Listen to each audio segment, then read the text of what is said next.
സംസ്ഥാനത്ത് മഴ അതിശക്തമായി പെയ്യുകയാണ്. ഒരു നാടാകെ മണ്ണെടുത്ത് വർഷമൊന്നു തികയാറായിട്ടും തല ചായ്ക്കാൻ ഇടമില്ലാത്ത മനുഷ്യരുണ്ട് പടവെട്ടിക്കുന്നിൽ. ചൂരൽമലയിലും മുണ്ടക്കയിലുമുള്ളവർ പുനരധിവാസ പട്ടികയിൽ വന്നപ്പോഴും പടവെട്ടിക്കുന്നുകാർ പുറത്തായിരുന്നു. വയനാട് ചൂരൽമലയിൽ വാസയോഗ്യമെന്ന് ജോൺ മത്തായി കമ്മിറ്റി അടയാളപ്പെടുത്തിയ ഇടമാണ് സ്കൂൾ റോഡിലെ പടവെട്ടിക്കുന്ന്. പക്ഷേ നോ ഗോ സോണിൽ ഉൾപ്പെട്ട ചൂരൽമല സ്കൂൾ റോഡ് കടന്നു വേണം പടവെട്ടിക്കുന്നിലെത്താൻ. കനത്ത മഴയെ തുടർന്ന് പടവെട്ടിക്കുന്നിലേക്കുള്ള വഴി അടഞ്ഞു. റിസോർട്ടുകളെ സംരക്ഷിക്കാൻ സർക്കാർ പടവെട്ടിക്കുന്നുകാരെ പുനരധിവാസ പട്ടികയിൽ ഉൾപ്പെടുത്താൻ തയ്യാറാകുന്നില്ലെന്നാണ് ഇവിടുത്തെ 27 കുടുംബങ്ങളുടെ ആരോപണം.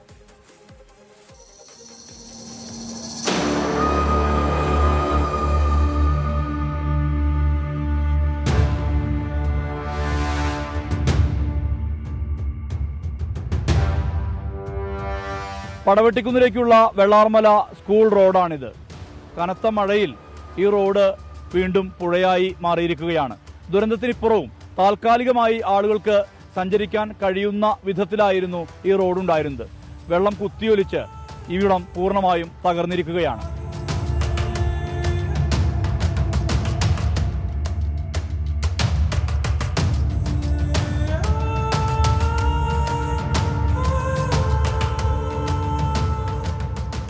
ഇപ്പോൾ പടവെട്ടിക്കുന്നിലെത്താൻ പ്രകൃതിയോടൽപ്പം പടവെട്ടേണ്ടി വരും.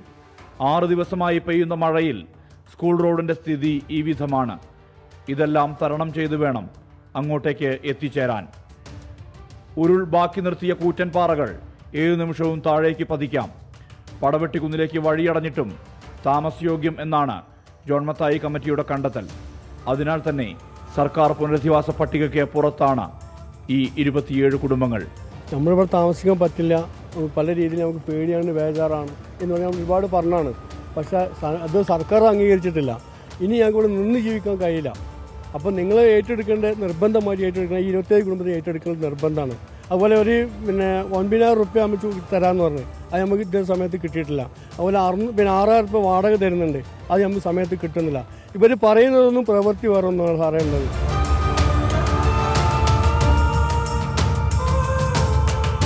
കോടികൾ ചെലവിട്ട് പടവെട്ടിക്കുന്നിലേക്ക് പാത നിർമ്മിക്കുമെന്നാണ് സർക്കാരിന്റെ പ്രഖ്യാപനം.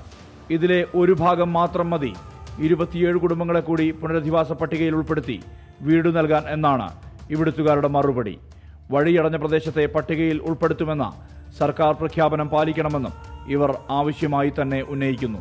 ആശങ്ക തന്നെയാണല്ലോ. ഇപ്പോൾ ഞങ്ങൾ വാടക വീട്ടിൽ നിൽക്കുക, അവിടുന്ന് വന്നതാണ്. ഞങ്ങളുടെ റോഡ് എന്താ അവസ്ഥ എന്താ നോക്കാൻ വേണ്ടി. ഇപ്പോൾ കണ്ടില്ല അവസ്ഥ, റോഡിൻ്റെ അവസ്ഥ അങ്ങനെ. ചെറിയൊരു മഴ പെയ്തപ്പോൾ എങ്ങനെ, ഇനി മഴക്കാലം തുടങ്ങുന്നേ ഉള്ളൂ.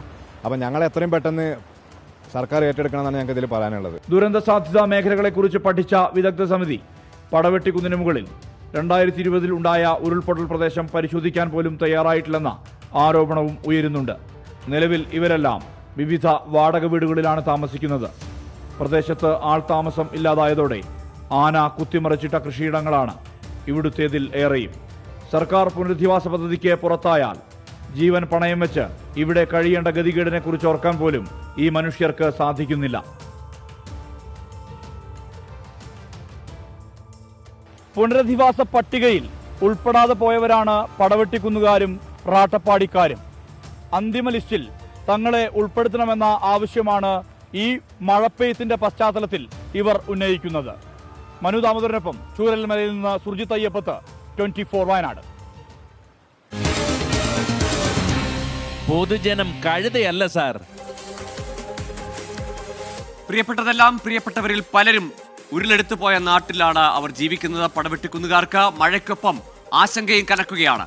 കോടികൾ ചെലവിട്ട് പടവെട്ടിക്കുന്നിലേക്ക് റോഡ് പണിയുന്നതിനേക്കാൾ എളുപ്പമായിരിക്കും ഈ 27 കുടുംബങ്ങളെ പുനരധിവാസ പട്ടികയിൽ ഉൾപ്പെടുത്തുക എന്നാണ് ഇവിടുത്തുകാർ പറയുന്നത്. ഒരു ദുരന്തത്തിൽ നിന്ന് കരകയറാൻ ശ്രമിക്കുന്ന പടവെട്ടിക്കുന്ന് നിവാസികളെ ഇനിയും ദുരിതത്തിലാക്കരുത്. നോക്കാം ചില പ്രതികരണങ്ങൾ. നമ്മൾ പല രീതിയിലും പല ആളുകളുമായി പല രീതിയിൽ നമ്മളെ ഇതിൽ ഉൾപ്പെടുത്താൻ വേണ്ടിയും പല ഓഫീസുകളിലും കയറി ഇറങ്ങിയതാണ് നമ്മളെല്ലാവരും. പക്ഷേ ഇപ്പോഴും ഇന്ന് വരും നാളെ വരുന്ന ഓരോ ലിസ്റ്റുകൾ വരിക എന്നല്ലാതെ ഞങ്ങൾ 27 കുടുംബങ്ങൾ ഇന്നും പുറത്താക്കപ്പെട്ടിരിക്കുകയാണ്. ഞങ്ങളെ കുട്ടികളും മക്കളൊക്കെ സ്കൂൾ വിട്ടിട്ട് ഇതിൽ പോകേണ്ട കാര്യം നിങ്ങൾ ആലോചിച്ച് നോക്കി. എല്ലാവർക്കും ആർക്കും ആലോചിച്ചാലും അറിയുന്ന ഒരു കാര്യമാണ് ഇതിൽ പോകാൻ പറ്റില്ല എന്നുള്ളത്. എന്നിട്ടും ഞങ്ങളെ സർക്കാർ ഇതിൽ മാറ്റി നിർത്തുന്നത് എന്താണെന്ന് നമുക്ക് മനസ്സിലാവുന്നില്ല. പുനരധിവാസം എത്രയും പെട്ടെന്ന് ഞങ്ങൾ ഉൾപ്പെടുത്തിയിട്ട് 27 കുടുംബത്തിന് എത്രയും പെട്ടെന്ന് പുനഃസ്ഥാപിക്കുന്നതാണ് ഞങ്ങൾക്ക് പറയാനുള്ളത്. ഇതിൻ്റെ പുറകിൽ കുറേ റിസോർട്ട് മാഫിയകളുടെ കളി ഉണ്ട്, അത് ഞങ്ങൾക്ക് അറിയാം. ഞങ്ങളെ വലിയടാക്കിയിട്ട് അവർക്ക് കുറച്ച് ആൾക്കാർക്ക് ഇവിടെ റിസോർട്ട് നിലനിർത്തണം, എന്നാലേ അവർക്ക് മുന്നോട്ട് പോകാൻ കഴിയുള്ളൂ. ഇവിടെ റോഡ് ഉണ്ടാക്കി തരാം അത് അങ്ങനെയൊക്കെ പറഞ്ഞിട്ട് ഞങ്ങളിവിടെ പിടിച്ചു നിർത്തുന്നുണ്ട്. ഞങ്ങൾക്ക് പേടിയുണ്ട്, ഇവിടെ ഇനിയും ജീവിക്കാൻ ഞങ്ങൾക്ക് പേടിയുണ്ട്. പോകാനുള്ള റോഡ് ഒഴിവാക്കിയിട്ട് സർക്കാർ ഒഴിവാക്കി കൊടുത്താൽ നല്ലതാണ്. അത്രയേ ഉള്ളൂ നമുക്ക് പറയാനുള്ളത്. ഈ റോഡിൻ്റെ സ്ഥിതി ഇങ്ങനെയാണ്. ഇപ്പോൾ ഞങ്ങളിപ്പോൾ തേയില വെട്ടണം എന്നുണ്ടെങ്കിൽ വണ്ടി പോകാനുള്ള ഒരു സംവിധാനമല്ല. അതുപോലെ പൊതുവെ ഞങ്ങളെ മാറ്റി നിർത്തിയിരിക്കുകയാണ്, വീട് ലിസ്റ്റിൽ പെടാതെ. അതൊക്കെ ഗവൺമെൻറ് ഒന്ന് പുനഃപരിശോധിക്കണം എന്നാണ് എനിക്കിതിൽ പറയാനുള്ളത്.